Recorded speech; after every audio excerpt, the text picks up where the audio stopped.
Hello.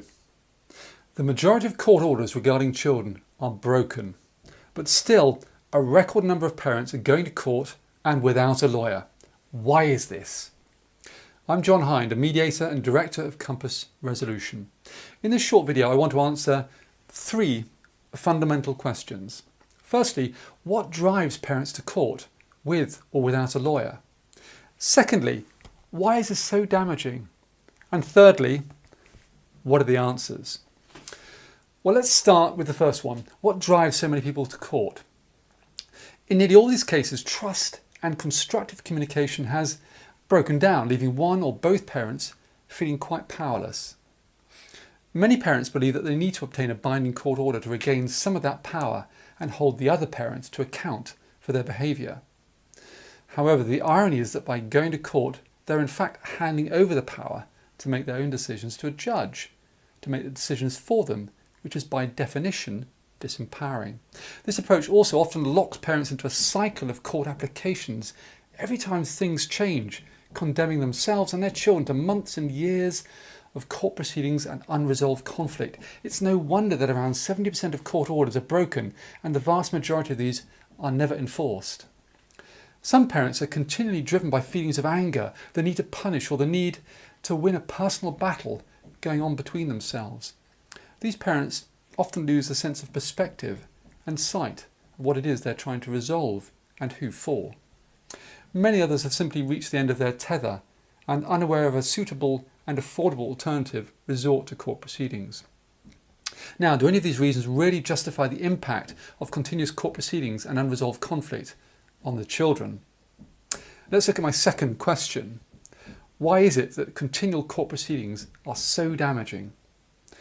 Now, many parents seem unaware or oblivious of the deep-rooted and long-term damage that continuing unresolved conflict can have on their children.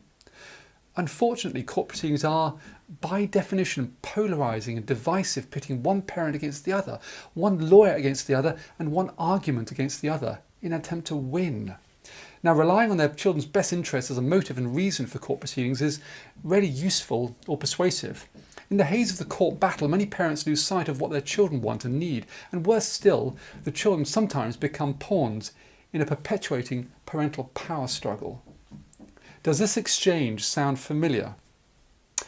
Billy tells me he doesn't like the way your new partner shouted at him. Well, he seemed to get on really well with her. In fact, they loved the horse riding together. He wants to see you on your own next time. You need to spend quality time with Billy. Don't tell me what he wants. I'll ask him what he wants. And so it goes on and on.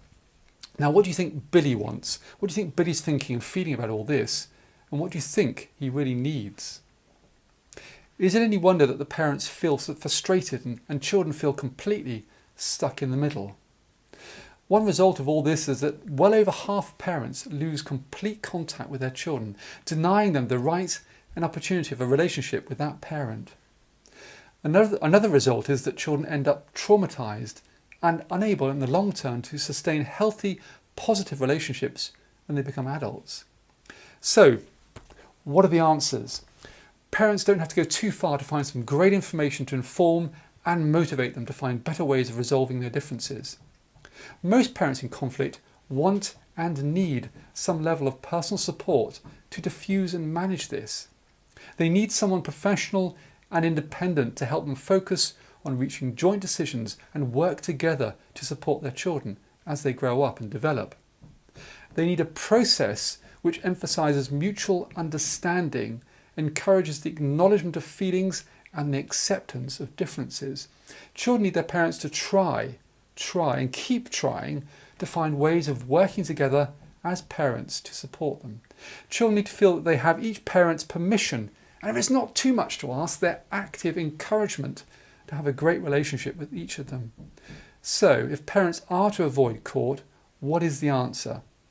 Well, I believe that one answer is a combination of family mediation, a separated parent information programme, and focused therapeutic parental support when needed. Have a look at my other videos which explain much more about mediation and what mediators do.